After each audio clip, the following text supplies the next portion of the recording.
मानव जीवन की हर गतिविधि के पीछे केवल एक ही शक्ति काम करती है, ऊर्जा।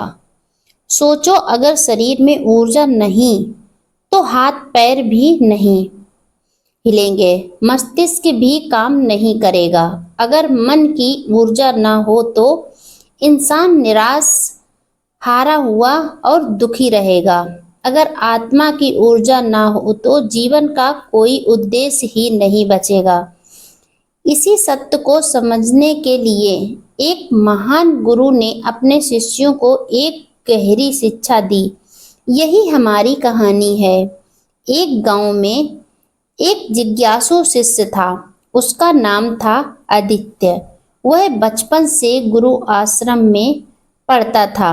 एक दिन उसने गुरु से पूछा, गुरुदेव, मैंने सुना है कि पैसा ही सब कुछ है, कोई कहता है ज्ञान ही सब कुछ है, कोई कहता है प्रेम ही सब कुछ है, लेकिन आप हमेशा कहते हैं ऊर्जा ही सब कुछ है। इसका क्या अर्थ है? गुरु मुस्कुराए और बोले, बेटा, इसका उत्तर किताबों से नहीं मिलेगा, तुम्हें अनुभव करना होगा। गुरु ने आदित्य को एक कार्य दिया।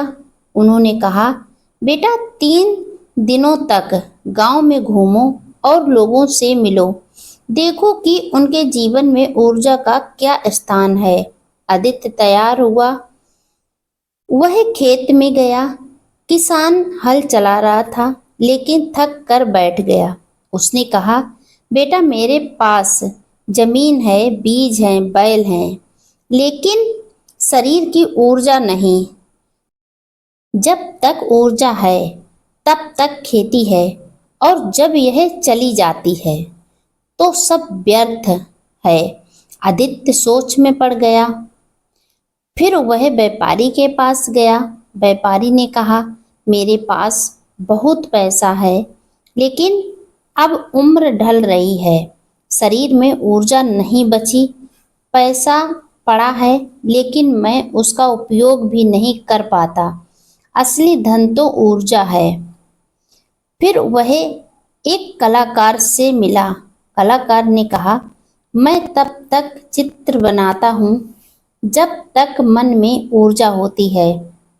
अगर मन उदास हो जाए तो हाथ पैर काम नहीं करते।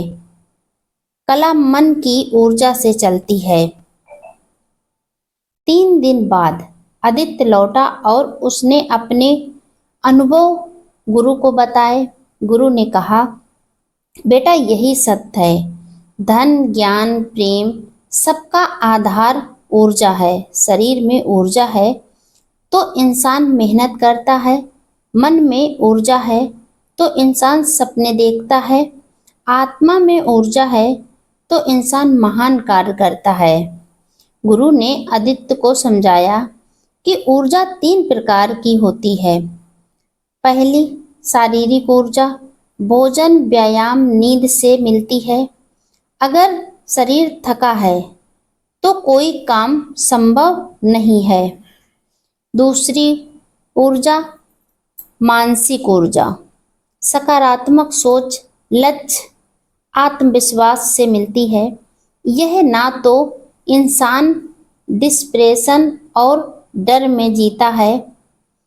तीसरी ऊर्जा, आध्यात्मिक ऊर्जा, ध्यान, साधना, सत्य और करुणा से मिलती है।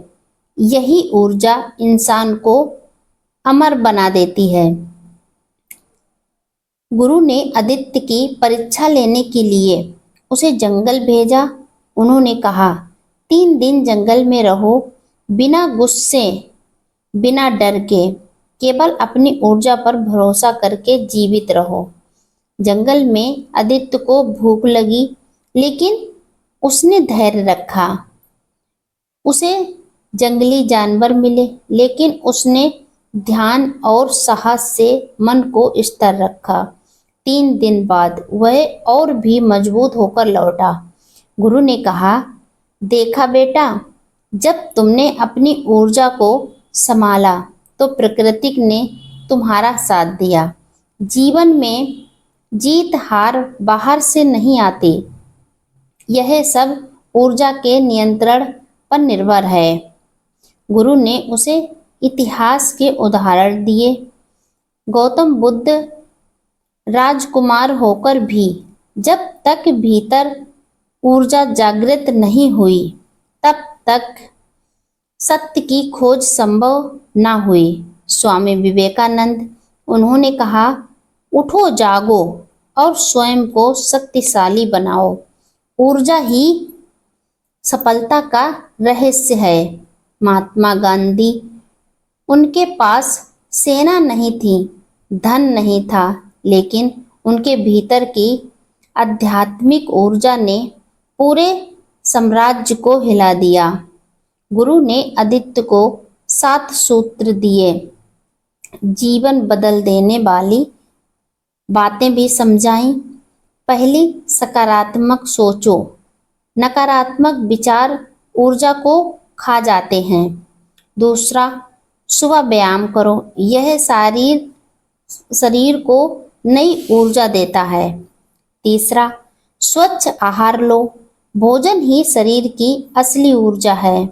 चौथा, ध्यान करो, यह मन की ऊर्जा को स्थिर करता है। पांचवा, लक्ष्य तय करो, लक्ष्य रहित व्यक्ति की ऊर्जा व्यर्थ जाती है।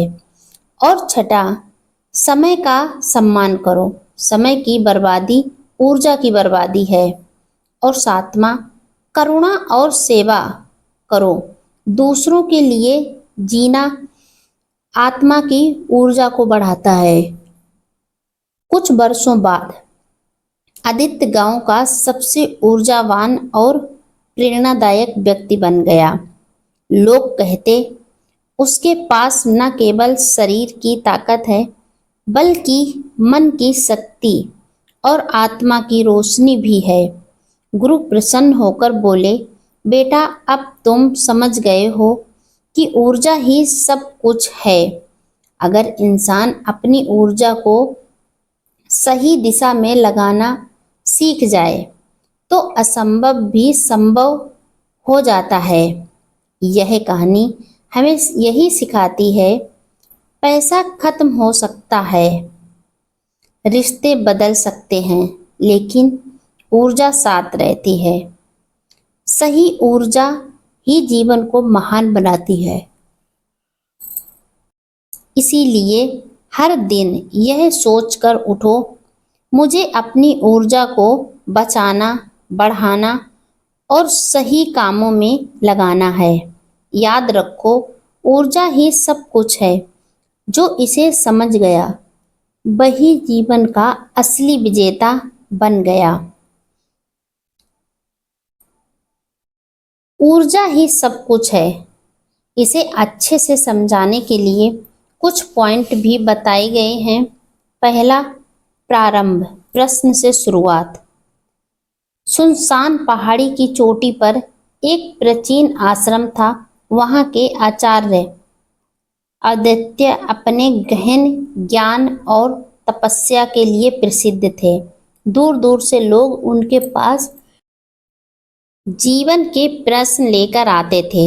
एक दिन एक जिज्ञासु युवक आनंद वहां पहुंचा।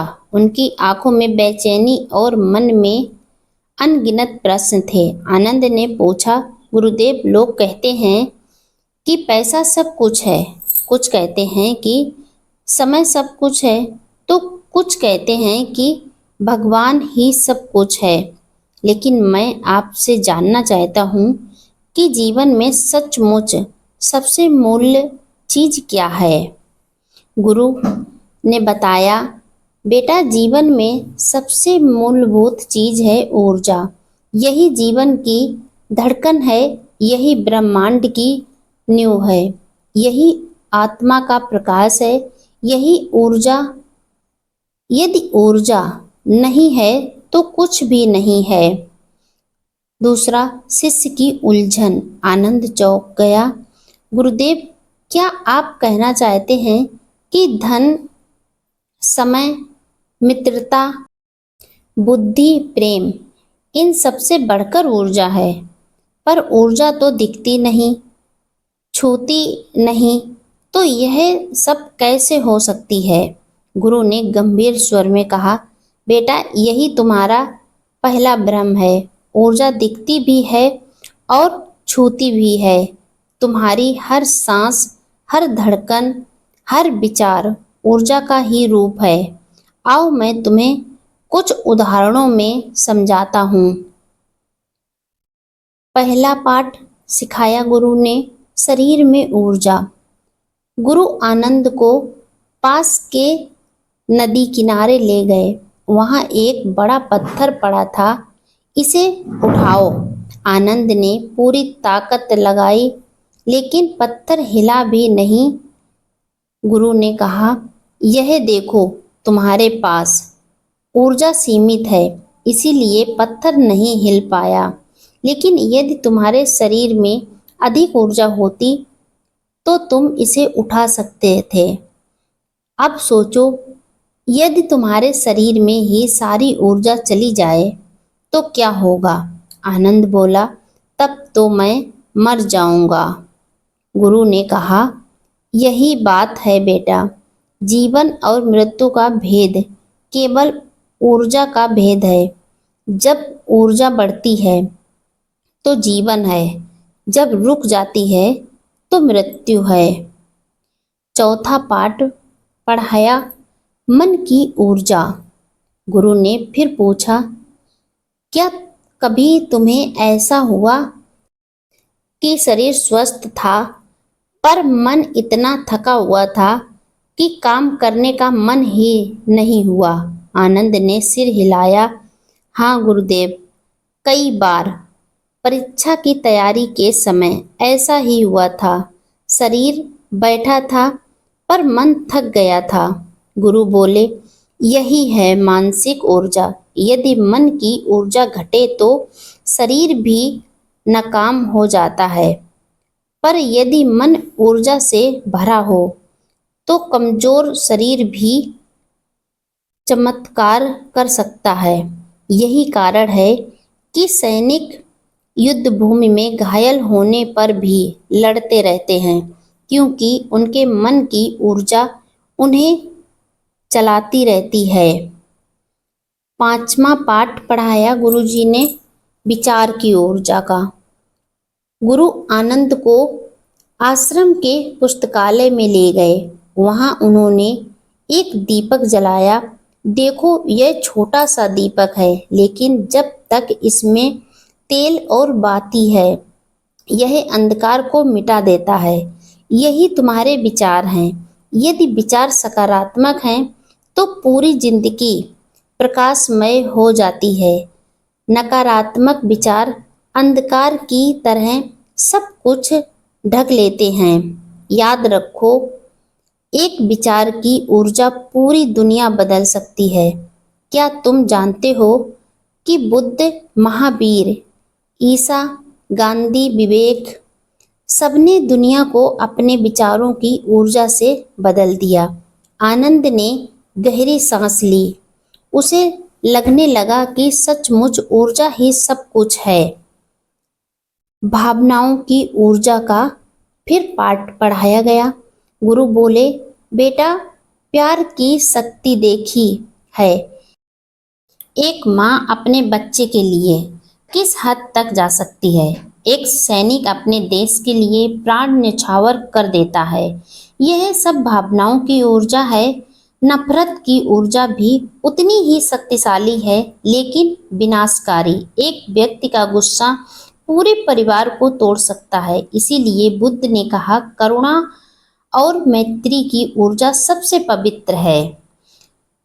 सातवां पॉइंट, ब्रह्मांड की ऊर्जा। गुरु आनंद को रात में आकाश दिखाने ले गए। असंख्य तारे चमक रहे थे। आनंद, यह पूरा ब्रह्मांड ऊर्जा का खेल है।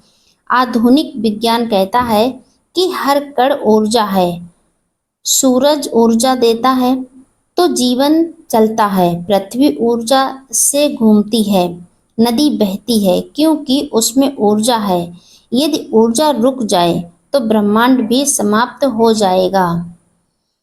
शिष्य का परिवर्तन। धीरे धीरे आनंद को समझ आने लगा कि ऊर्जा केवल बिजली या ताकत का नाम नहीं बल्कि जीवन की मूल धारा है।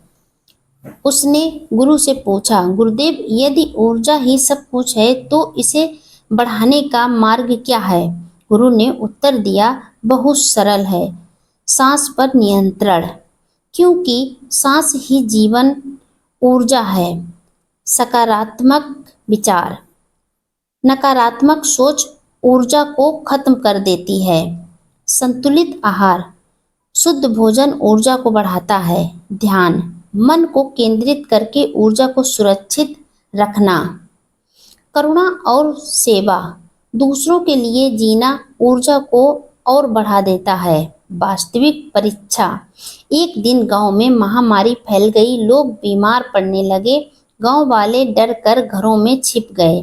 लेकिन आनंद ने गुरु से सीखा था, ऊर्जा ही सब कुछ है। उसने अपने मन की ऊर्जा को जगाया और दिन रात लोगों की सेवा करने लगा। कभी दवा पहुंचाता, कभी भोजन, कभी खुद उनकी जाकर सेवा करता। गांव वाले हैरान थे कि आनंद इतना कैसे बदल गया, जबकि बाकी सब थक चुके थे और आनंद अपने काम में निरंतर लगा हुआ था। आनंद मुस्कुराकर कहता, मैंने सीखा है कि यदि मन में प्रेम और करुणा की ऊर्जा है तो थकान छू भी नहीं सकती। कहानी का चर्म और संदेश। कई महीनों बाद महामारी समाप्त हुई, गांव वाले बच गए और आनंद सबका प्रिय बन गया। गुरु ने उसे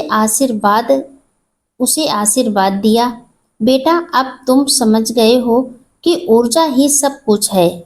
ना धन स्थायी है, ना यश, ना शरीर, केवल ऊर्जा ही वह धारा है जो जीवन, प्रेम और ब्रह्मांड को चलाती है। इसे बचाना, बढ़ाना और सही दिशा में लगाना ही मनुष्य का सबसे बड़ा धर्म है।